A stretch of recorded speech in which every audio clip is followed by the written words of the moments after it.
মুসলমানদের কেন্দ্রীয় নেতাকে খলিফা বলে। খলিফা অর্থ কি? দর্জি। খলিফা অর্থ কি? প্রতিনিধি। কার প্রতিনিধি? আল্লাহ এবং তার রাসূলের প্রতিনিধি। প্রথমত আল্লাহর প্রতিনিধি রাসূল নিজে। আবু বকর রাদিয়াল্লাহু আনহুকে এক লোক এসে বলল, আনতা খলিফাতুল্লাহ, আপনি আল্লাহর খলিফা, আল্লাহর প্রতিনিধি। তিনি বলেন, লা বাল আনা খলিফাতু রাসূলিল্লাহ সাল্লাল্লাহু আলাইহি ওয়াসাল্লাম, না, বরং আমি আল্লাহর রাসূলের প্রতিনিধি। আল্লাহর রাসূল ডাইরেক্ট আল্লাহর প্রতিনিধি, আর আমরা সকলে সেই রাসূলের প্রতিনিধি। তো যারা আল্লাহ এবং তার রাসূলের প্রতিনিধি হয়, তারা আল্লাহ এবং তার রাসূলের প্রতিনিধিত্ব দুনিয়ার বুকে বাস্তবায়ন করে। আর আল্লাহ পরিচয় তিনি রহমান, তিনি রহিম। রাসূলের পরিচয় তিনি রাহমাতুল লিল আলামিন। তাদের প্রতিনিধিত্ব যখন জমিনের বুকে বাস্তবায়িত হয়, অশান্তি থাকে না, দুর্নীতি থাকে না, খুনোখুনি থাকে না, রক্তারক্তি থাকে না, মারামারি থাকে না, পন্থা থাকে না, তখন আনন্দের হাতে হ্যান্ডকাপ লাগে না, আনন্দের পায়ে টানটানি লাগে না, আনন্দের মাথায় মুখোশ পরানো হয় না, আরে আনন্দের তাকবীর বাধা দেওয়া হয় না। একটা মাত্র কতটা কষ্ট করলে আল্লাহ তাকে তাকবীর দিয়ে নিজের দুঃখটাকে হালকা করার চেষ্টা করে, কখনো যারা তাকে বাধা দেয়, খবরদার তুমি দেশ ছাড়া শৌখিন হাদিস হয়েছো, তাকে কি এখন আল্লাহ তাকে তাকবীর দিতে পারবে না, আল্লাহু আকবার ধ্বনি উচ্চারণ করতে পারবে না? আল্লাহর কসম, এটা ইসলামের সঙ্গে বড় ধরনের গুস্তাখি ছাড়ার কিছু হয় না।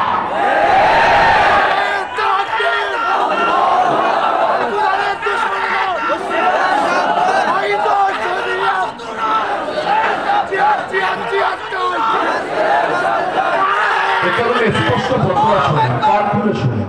কারো যদি দ্বিধা থাকে, দ্বিমত থাকে, অন্যান্য মুফতিয়ানে কেরাম থেকে যাচাই করে নিতে হবে। কি ফতোয়া?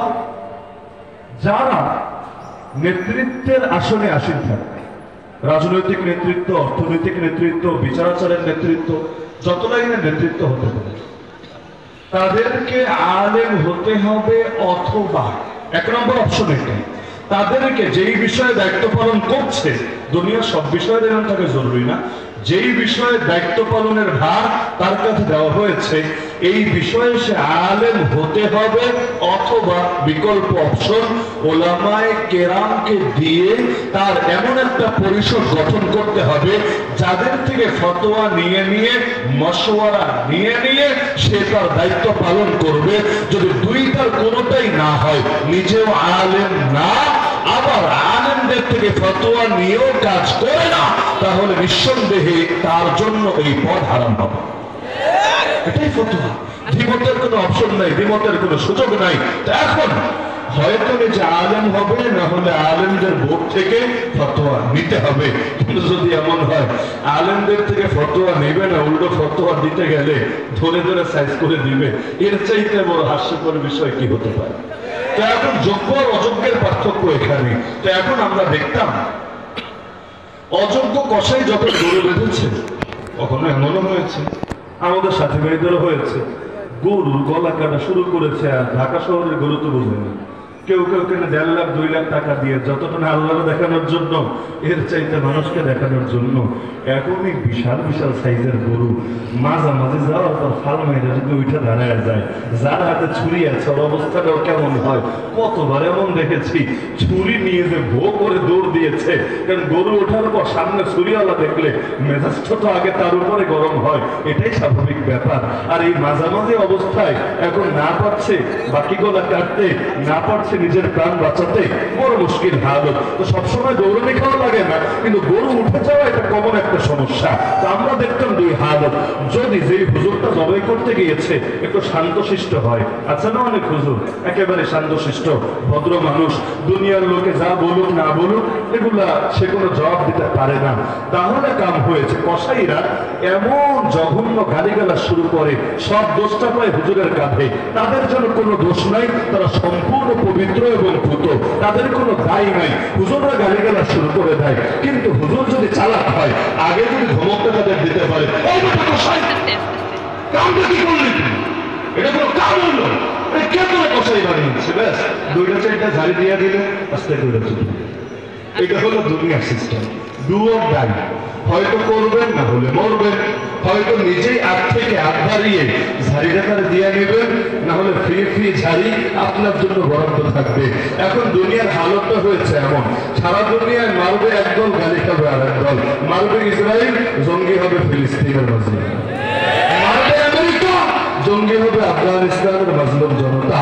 আরে গত 7 সপ্তাহে 13,000-এর বেশি মুসলমানকে ফিলিস্তিনের বুকে শহীদ করা হয়েছে, যার মধ্যে প্রায় 6,000 শুধুই শিশু। ভাবতে পারেন এই শিশুগুলো কোন জঙ্গি দলের সদস্য, টেরোরিজমের কোন কোন অ্যাক্টিভিটিসের সঙ্গে তারা জড়িত। আরে যারা দুনিয়াটাকে এখনো ভালো করে বুঝতে শিখলো না, চিনতে শিখলো না, কেউ কেউ এখনো বাবাকে বাবা, মাকে মা বলে ডাকার যোগ্যতাও হাসিল করো না, তাদেরকে কিনা জঙ্গিবাদের নিকৃষ্ট ট্যাগ দিয়ে দুনিয়া থেকেই মেরে ফেলা হচ্ছে। হসপিটালকে পর্যন্ত ছাড়ছে না, বোম্বিং করে হসপিটালকে মাটির সাথে মিশিয়ে দিচ্ছে। তারপরও দিন শেষে জঙ্গি গালি মুসলমানদেরই খাওয়া লাগছে। বাংলাদেশ আমার দেখা, আপনারা ভিন্ন কিছু দেখলে দেখতে পারেন, আমার চোখে আমি দেখেছি এই দেশের বুকে সবচেয়ে বেশি উস্কানিমূলক কথা নাস্তিকরা বলে। ওদের চাইতে বেশি উস্কানিমূলক কথা, কথায় কথায় ইসলামকে আঘাত, কথায় কথায় নবীকে আঘাত, কথায় কথায় কোরআনকে আঘাত। আর আলেম ওলামার ইজ্জত তো দামই দেয় না। এদেরকে নিয়মিত রুটিন করে গালিগালাজ করতে না পারলে পেটের ভাত হজম হয়। কিন্তু এত এত উস্কানি কথা বলার পর ওদেরকে কেউ উগ্রবাদী বলে না, ওদেরকে কেউ সাম্প্রদায়িক উস্কানি যেটা বলে না, ওদেরকে কেউ টেরোরিস্ট বলে না, ওদেরকে কেউ জঙ্গিবাদী বলে না। আর আমরা তাদের উপর থেকে গালিগালাজি যেন শেষ হয়। দুর্নীতিগ্রস্তের তালিকা করবে, লিস্টের মধ্যে 116 জন স্পেশাল হুজুরের নাম দিবে। এমন একটা করুন হালত, এক একজন হুজুরের টাকা আছে তো, অসুস্থ হয়ে ফ্যামিলি, তার মা পড়ে আছে বিছানায়, টাকার অভাবে ভালো মেডিকেলে নিয়ে ট্রিটমেন্ট করাতে পারে, স্ত্রী সিজার দরকার, পেট কাটা দরকার, ভালো মেডিকেলে নিয়ে ট্রিটমেন্ট করবে, তো অফিসে খোলায় না। হালত এমন ঈদের পর ঈদ পার হয়ে যায়, নতুন একটা জামা কেনার সুযোগ হয় না। দ্রব্যমূল্যের ঊর্ধ্বগতি, 5,000 10,000 টাকা নিয়ে গেলে বাজারে আর মন মতো জিনিসগুলোই কেনা যায় না। যে ইমামদের বেতন, যে মুয়াজ্জিনদের বেতন, যে খাদেমদের বেতনে 3,000 4,000 5,000, এদের মাসটা কাটে কিভাবে একটাবার চিন্তা করেন না। এত কষ্টে যারা দিন কাটায়, দিন শেষে তাদের নামে চলে যায় নাকি দুর্নীতিবাজের তালিকায়। অথচ তারা কবে বেগম পাড়ায় ঘর কিনেছে, তারা কবে বিলিয়ন বিলিয়ন ডলার দেশ থেকে পাচার করেছে। অথচ এমন এক জুলুমের যুগে চলে এসেছি, পত্র পত্রিকায় রিপোর্ট হয়েছে, সর্বোচ্চ 3 থেকে 4 দিন আগের কথা হবে, নোয়াখালী এক মসজিদের সভাপতি মসজিদের অ্যাকাউন্ট থেকে 3 কোটি টাকা মেরে দিয়েছে। কেন? সে নির্বাচনে দাঁড়াবে, মনোনয়ন বৈধতা পাওয়ার ক্ষেত্রে ঝামেলা হয়েছে, তার ঋণ খেলাপের অভিযোগ আছে। এখন 3 কোটি টাকা তো বড় ফিগার, বড় অ্যামাউন্ট, এত টাকা পাবে কোথায়? তো সভাপতির হাতেই যেহেতু ক্ষমতা। আরে মসজিদে যে নামাজ পড়ায় তাকে তো নামে ইমাম বলে, ইমাম মানে নেতা, কিন্তু কয় জায়গায় হুজুরের নেতৃত্ব চলে। বাস্তবে তো সভাপতি আর সেক্রেটারিদের দখলেই কুল কায়নাতের নেতৃত্ব থাকে। ইমাম কি বলবে, ইমাম কি করবে, সব জাহেলদের থেকে নাকি ঠিক করে নিতে হবে। এমনকি কার জন্য দোয়া করবে, এমনকি আরবিতেও খুতবার মধ্যে কি বলবে না বলবে, অনেক সময় এগুলো নিয়ে পর্যন্ত ইমামদেরকে পেরেশান করা হয়ে থাকে। তো মসজিদে 3 কোটি টাকা নিয়ে তার ঋণ পরিশোধ করে আগামী নির্বাচনের মনোনয়নকে বৈধতা দেওয়ার ব্যবস্থা করেছে। অথচ মসজিদের দান বাক্স থেকে কেউ 100 টাকা খালি চুরি করুক, মসজিদের সামনে থেকে একটা জুতা খালি কেউ চুরি করুক, পাবলিক করে আসতে রাখবে না, মারতে মারতে হাত পা হয়তো ভেঙে যাবে। কিন্তু একটা মসজিদে 3 কোটি টাকা হতে কত সাধারণ লাগে বোঝে? আরে কয় টাকা ওঠে একটা মসজিদে, কয় টাকা? যারা মসজিদে যায় না ওরা বলতে পারবে না, যারা যায় এদের তো অজানা না। ঢাকা শহরের মসজিদে অনেক বড় বড় মসজিদে 30, 32, 50, 40, এটা হলো সর্বোচ্চ এক সপ্তাহের কালেকশন, জুম্মার কালেকশন। আর ঢাকা শহরের বাইরে এটা তো নোয়াখালীর ঘটনা, কতই হবে? 10,000, 15,000, 20,000 ধরলাম, সব বাদ দেন, 1 লাখে ধরলাম। এক সপ্তাহে ইনকাম যদি 1 লাখ হয়, তবুও 3 কোটি টাকা জমতে কত সময় লাগে? সেই পুরো টাকা চলে যায় একজনের পকেটে, তবুও তাদের নাম ঠাই পায় না সেই বিশেষ লিস্টে। শ্বেতপত্র নামের যে বই বের হয়েছে, এটা অনেকে দেখে যাবে, 116 জনের তালিকা দেখেছে। আমি বই first to last line line পড়েছি। পুরো বইয়ের কোন জায়গায় কাকে কি অপবাদ অভিযোগ দেওয়া হয়েছে সব দেখেছি। এক বইয়ের খণ্ডন যদি আমরাই দেখা শুরু করি কয়েক খণ্ডের বড় বই হয়েছে। এই জুলুমগুলো নিয়মিতই হচ্ছে কেন? ওই যে বলুন ডু অর ডাই, হয়তো করবেন না হলে মরবেন। দুনিয়ায় মাইরো খাবে মুসলমানরা, দেশে দেশে তো মুসলমানের রক্ত। আসামে তাকান মুসলমান মাজলুম, কাশ্মীরে তাকান মুসলমান মাজলুম, আরাকানে তাকান মুসলমান মাজলুম, ওয়াজিরিস্তান সোয়াতে তাকান মুসলমান মাজলুম, আরে মালি সোমালিয়ায় তাকান মুসলমান মাজলুম, ইয়ামানে তাকান মুসলমান মাজলুম, জাজাইরে তাকান মুসলমান মাজলুম, উইঘুরে তাকান মুসলমান মাজলুম। গোটা দুনিয়া এমনকি মুসলিম দেশগুলোতেও তো আজকাল শুধু মুসলমানরা, মুসলমানদের শীর্ষ কর্ণধার আর নেতৃত্ব দেয় যারা, সে ওলামায়ে আমরা মাজলুম। বাংলাদেশ তো বাংলাদেশ, সৌদি আরবের জেলেই কয়েকশো আলেম যুগের পর যুগ, বছরের পর বছর, এমনকি কাবা শরীফের এক ইমামও কয়েক বছর যাবৎ কারাগারে পড়ে আছে শুধু জবান দিয়ে হক কথা বলার কারণে। তো সারা দুনিয়ায় মাজলুম হবে মুসলমানরা, আর দিন শেষে জঙ্গি, টেরোরিস্ট, উগ্রবাদী, সাম্প্রদায়িক মুসলিমরা এই গালিও খাবে মুসলমানরা। আল্লাহ কসম, এর চাইতে বড় জুলুম কিছু হতে পারে না।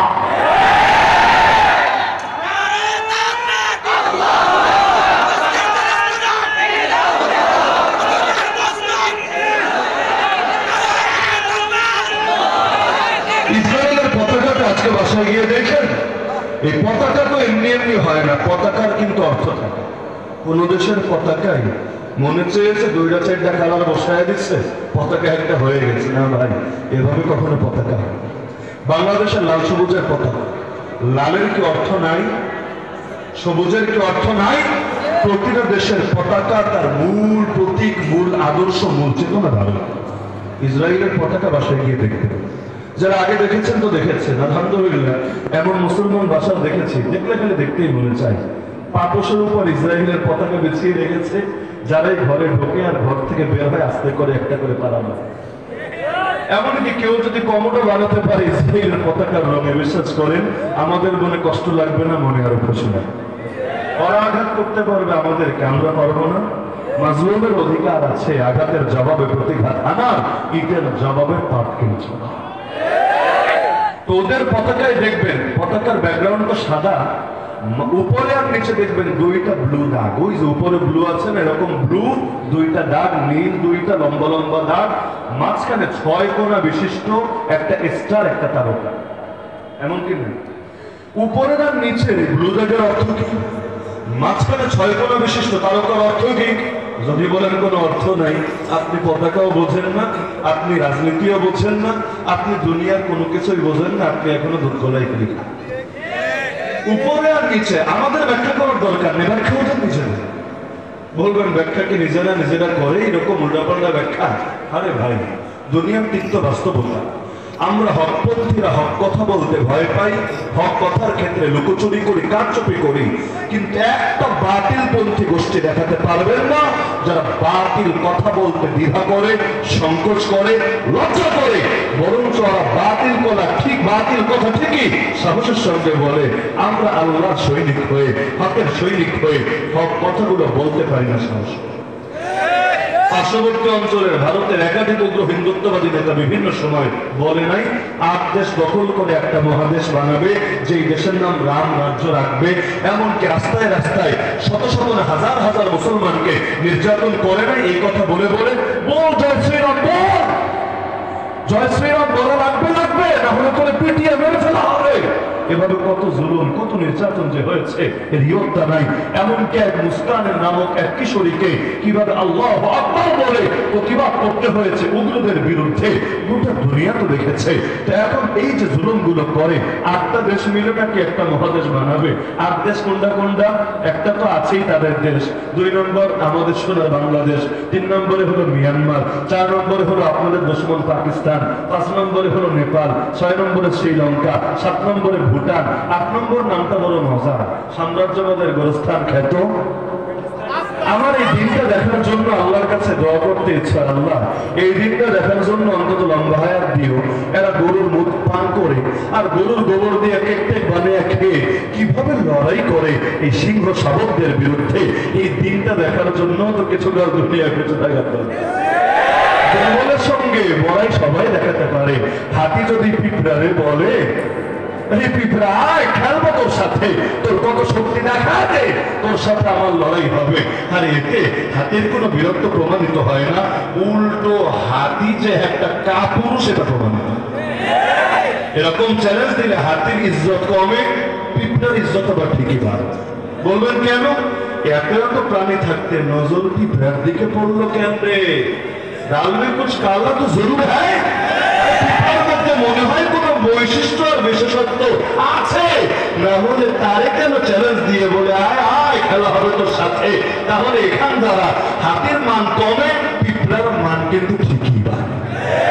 আজকাল যারা নিজেদের ব্যাটাগিরের বরত্ব দেখানোর জন্য অসহায় আর নিরীহ সম্মানিত ওলামায়ে কেরামের সঙ্গে দাবি করে, তাদেরকে আমরা বলি কান খুলে শুনে রাখো, এর দ্বারা তোমাদের কোনো পৌরুষ, তোমাদের কোনো কৃতিত্ব প্রমাণিত হয় না, বরঞ্চ এদের সঙ্গে এই দাবি করার দ্বারা এটাই প্রমাণিত হয় তোমরা কাপুরুষের বাচ্চা, কাপুরুষ ছাড়া কিছু না।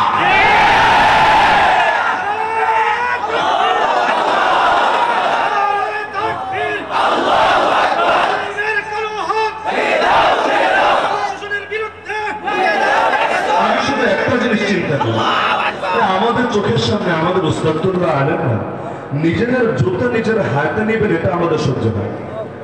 আমি থাকতে তার জুতা তিনি নিচে নেবেন।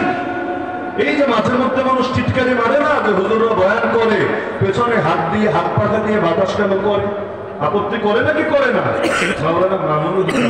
আপনাদের এই মাহফিলের প্রধান মেহমান তিনিও কিন্তু জবাব দিয়েছিলেন, আর এখানে এটা দেখো না, আমাদের ছাত্ররা আমাদেরকে হাত পাখা দিয়ে বাতাস করে, বাস্তবতা হলো আমাদেরকে খালি ছুঁয়ে দেখো না, প্রয়োজন পড়লে আমাদের ছাত্ররা নিজেদের বুকে তারা রক্ত পর্যন্ত আমাদের হেফাজতের জন্য জমিনের বুকে ঢেলে দিতে পারে।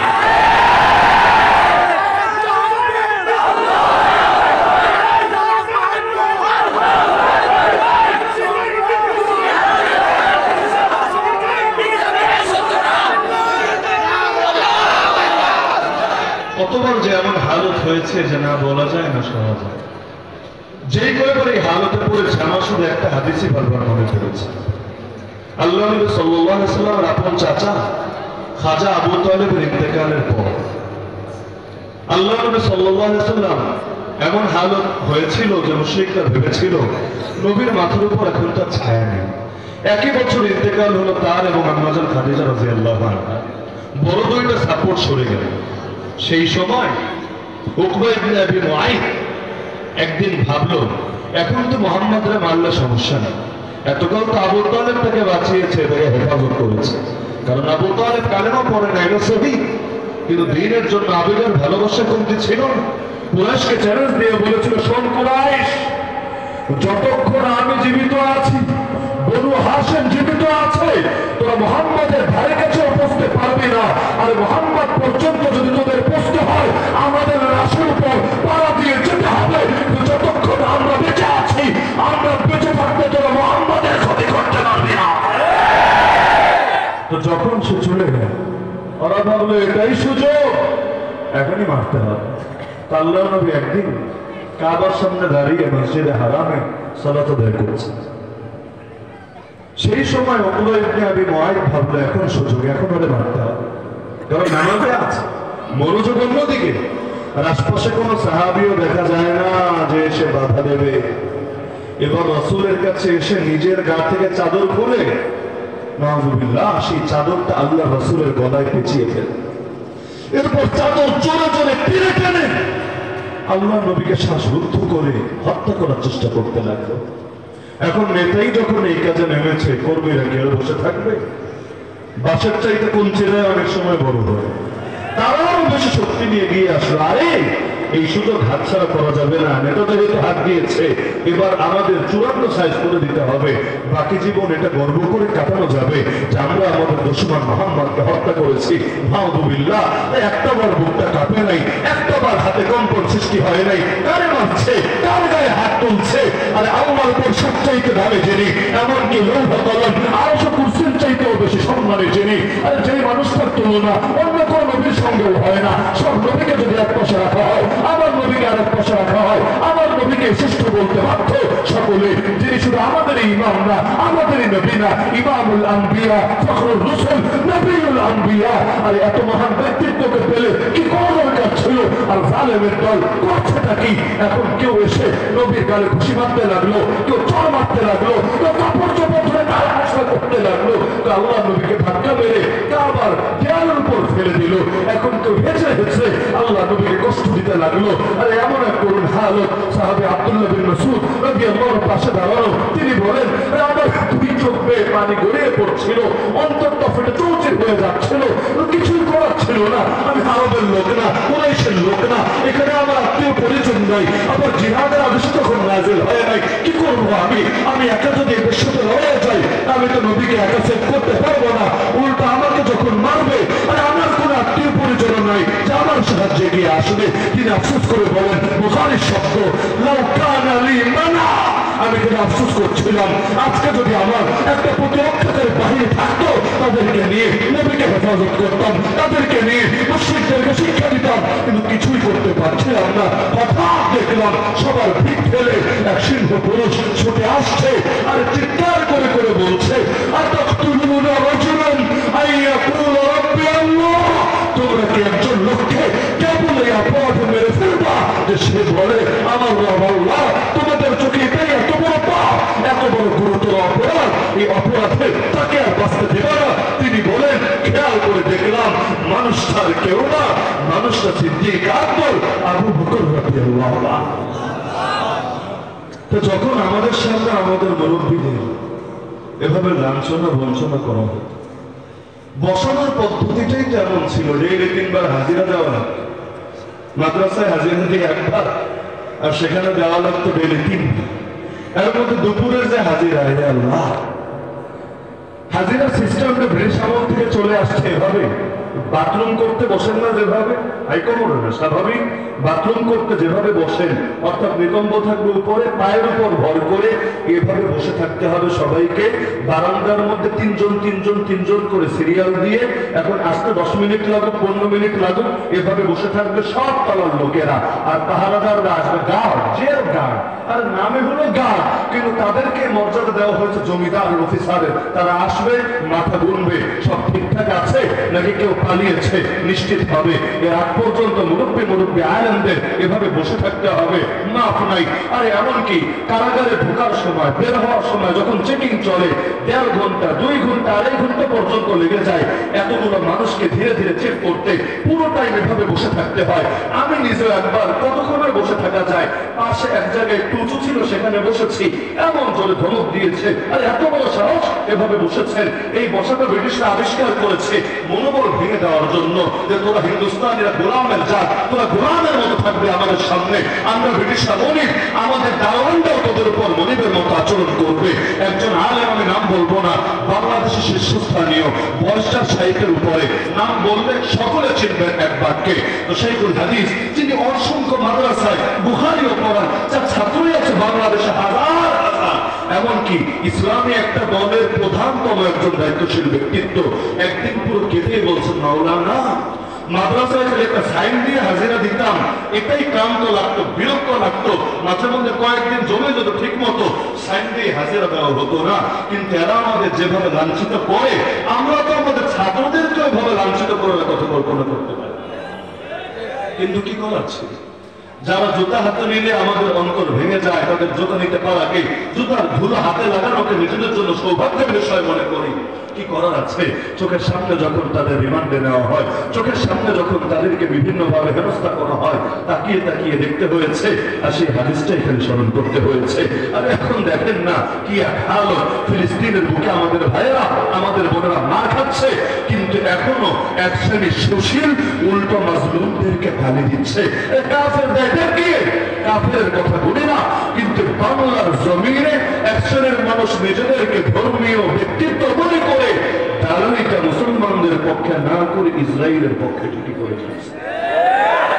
মুসলমানদের নাকি ভুল ছিল, কেন তারা এভাবে যুগের আবাবিল হয়ে উড়ে উড়ে গিয়ে দেশে ঢুকে হামলা করেছে? কোন ভুল ছিল? আরে কি করার ছিল? 75টা বছর ধরে মাইর খেয়েছে। 75 বছর বয়সের লোক কয়জন আছেন এখানে? বাংলাদেশের বয়সে তো 75 হয় না এখনো, অথচ তাদের মাজলুম হওয়ার বয়সে 75। যার কিছু পাওয়ার আশা আছে তার না হারানোর ভয় আছে, যার প্রথম কিছু পাওয়ার আশাও নাই তার হারানোর কোনো ভয়ও তো নাই। যারা জন্ম হয়ে দেখেছে বাপের শহীদ লাশ, যারা জন্ম হয়ে দেখেছে মায়ের ইজ্জত হারা কান্না, যারা জন্ম হয়ে দেখেছে আরে বড়ই হয়েছে বারুদের গন্ধে, মিষ্টাম্বরের ঘ্রাণ কেমন জানে না, বারুদের গন্ধ তাদের নিয়মিত সঙ্গী, আর তাদের হারানোরই বাকি আছে। তারা তো এটাই ভাববে জিল্লতের জীবনের চাইতে ইজ্জতের মৃত্যুই আমাদের কাছে বেশি পছন্দনীয়। শিয়ারের মতো হাজার বছর বেঁচে কি হবে, একদিন বাঁচলে প্রয়োজনে সে একদিনে বাঁচবো শিল্পের মতো করে। ফানাফিল্লাহ কিতাবে বাকা তারাফ মুজমার है जिसे मरना नहीं आता उसे जीना नहीं आता। তোদের পতাকার ব্যাখ্যা ওরা দিয়েছে, উপরে আর নিচের ব্লু দুইটা দাগ, এগুলো হলো নাকি ওদের বর্ডার। ওদের বর্ডার কতটুকু? ওদের ভাষ্য অনুসারে ওদের বর্ডার হলো নবী ইয়াকুব আলাইহিস সালাম, ইউসুফ নবীর বাবা। তিনি যে এলাকায় ছিলেন ফিলিস্তিনের কেনান, সেখান থেকে নিয়ে সর্বশেষ আমিরুল মুমিনিন খলিফাতুল মুসলিমিন ওমর ইবনুল খাত্তাব রাদিয়াল্লাহু আনহুর জামানায় ওদেরকে যে এলাকা থেকে উচ্ছেদ করা হয়েছিল অর্থাৎ খায়বার, কেনান থেকে নিয়ে খায়বার পর্যন্ত, দরিয়ায় ফুরাত থেকে নিয়ে দরিয়ায় নীল পর্যন্ত, এটা নাকি ওদের বর্ডার, বলে না? আর মাঝখানে 6 কোণ বিশিষ্ট তারকা, এটাকে ইংলিশে বলে ডেভিড স্টার। কি বলে? ডেভিড স্টার, উর্দুতে বলে দাউদি সিতারা। ওদের আকীদা হলো নবী দাউদ এবং নবী সুলাইমান আলাইহিস সালাম যে রাজত্ব করেছেন দুনিয়া জুড়ে, তাদের রাজত্বের প্রতীক ছিল, সিম্বল ছিল এই 6 কোণা বিশিষ্ট তারকা। কি দাঁড়ালো পুরো পতাকার অর্থ? দাঁড়ালো এটা, কেনান থেকে নিয়ে খায়বার পর্যন্ত, দরিয়ায় ফুরাত থেকে নিয়ে দরিয়ায় নীল পর্যন্ত নবী সুলাইমান আর দাউদের মতো অখণ্ড আর ব্যাপক রাজত্ব কায়েম করবে ওরা। বলেছেন শেষ না, এখানে শেষ না, মাত্র তো শুরু। এরপর ওদের মাসিহ, ওদের মুক্তির দূত দাজ্জাল এসে সারা দুনিয়া ব্যাপী অখণ্ড ইহুদি রাজত্ব কায়েম করবে। ওরা বলে এখন আমরা আছি ক্ষুদ্র ইসরায়েল, তখন হব দ্য গ্রেট ইসরায়েল। নাউযুবিল্লাহ। তো এই পতাকা কি জঙ্গিবাদের পতাকা না? এই পতাকা কি উস্কানির পতাকা না? এই পতাকা কি টেরোরিজমের পতাকা না? সমাধান কি? কেউ কেউ সমাধান দেয়, ওই নেত্রকোনা বাজারে দুইজনে মারপিট লাগলে জানিয়ে দেয়, দুইটার মাথায় হাত বলে জায়গা, তুইও বাড়িতে যা, জায়গা তুইও বাড়িতে যা, মারপিট করিস না, ভাই ঝামেলা দরকার নেই। সমাধান হলো ইসরায়েল বাবাজি তুমিও শান্ত হও, ফিলিস্তিন আরে এত রাগ করতে নাই, এভাবে যুদ্ধে সমাধান হবে না, যুদ্ধ নয় শান্তি চাই, ওয়ার দিয়ে হবে না, পিস লাগবে, পিস, দুনিয়ার বুকে পিস কায়েম করে উল্টে ফেলতে হবে, এটাই নাকি সমাধান। মনে করেন বাড়ি আমার বাড়ির 80,000 টাকা দখল করে ফেলেছে, তাও মূল ফ্যাসিলিটি সব আপনারা, বাথরুম বলেন, রান্নাঘর বলেন, প্রবেশের বের হওয়ার দরজা বলেন, ইলেকট্রিক লাইনের সুইচ বলেন, এমনকি পানির উৎস সব আপনার দখল। নাম দোস্তে আমার শুধু একটা বা দুইটা রুম আমার দখলে আছে। এখন আমি লেগে গেছি আপনার সাথে, আরে আমার বাড়ি থেকে তোরে বের হতে হবে, আমার বাড়িতে আমার হক ফিরিয়ে দিতে হবে। এখন এলাকার কয়রা এসে আমার মাথায় হাত বুলার দিয়ে বলে বাবাজি উগ্রতা দিয়ে সমাধান হবে না, আলোচনার দ্বারা শান্তিপূর্ণ সমাধান করতে হবে। কি শান্তিপূর্ণ? তুমি তোমারটা নিয়ে খুশি থাকো, ওরা ওদেরটা নিয়ে খুশি থাক। নাউযুবিল্লাহি মিন যালিক। এটা কখনোই সুষ্ঠু সমাধান না। বলবেন সুষ্ঠু সমাধান কি? শাইখুল ইসলাম আল্লামা তাকঈ হাফিজাহুল্লাহ প্রকাশ্যে আলোচনা করেছেন 3 দিন আগে। মূল খোলাসা তো এটাই, এবং সকল আহলে হক ওলামায়ে কেরামের ফতোয়া এটাই, মুসলমানদের 1 ইঞ্চি ভূমিও যদি কাফেররা দখল করে নেয়, মসজিদের ক্ষেত্রেও জানেন মসজিদ কার ঘর? যেই জায়গায় মসজিদ নির্মিত হয় ওই জায়গা থেকে নিয়ে আসমান পর্যন্ত পুরো জায়গা কিয়ামত পর্যন্ত মসজিদ হিসাবে ধর্তব্য। যদি এখন কেউ এটাকে ভিন্ন কিছু বানাতে চায় তবুও ভিন্ন কিছু হয় না, মসজিদ মসজিদ থেকে যায়। কাবাও 360টা মূর্তি ঢুকানো হয়েছিল, তাই বলে কাবা মন্দির হয়ে যায় নাই, কাবা গির্জা হয়ে যায় নাই, কাবা পেগোডা হয়ে যায় নাই, কাবা মসজিদ ছিল, কাবা মসজিদে আছে। আর এইভাবে কখনোই মসজিদকে মসজিদের কাতার থেকে বের করা যায় না। বাবরি মসজিদ ভেঙে রাম মন্দির বানিয়েছে, তাতে কি সেই জায়গাতে পুনরায় মসজিদের মর্যাদা ফিরিয়ে দেওয়া গোটা বিশ্বের মুসলমানদের জন্য ফরজ দায়িত্ব হয়ে আছে। আয়া সোফিয়াকে মুস্তাফা কামাল আতাতুর্ক আল্লাহ লানত বর্ষিত হোক ওর কবরের উপর, এই জালেম এই মুত্তা সে অনেক মসজিদ বন্ধ করেছিল, আয়া সোফিয়াকে মিউজিয়ামে জাদুঘরে পরিণত করেছে। আলহামদুলিল্লাহ আবার আয়া সোফিয়া আমাদের হয়েছে। আর এখন জামিয়া কর্ডোভা মসজিদে, জামিয়া কর্ডোভা জামে মসজিদ, যেটার নাম ইতিহাসের পাতায় পাতায় পাবেন। ইতিহাস নিয়ে পড়াশোনা করতে গেলে আজও পর্যন্ত মসজিদের মর্যাদা পায় নাই, এখনো পর্যন্ত সেখানে নামাজ আদায় নিষিদ্ধ হয়েছে। পৃথিবীর বহু মসজিদের পরিণতি এমন হয়ে আছে।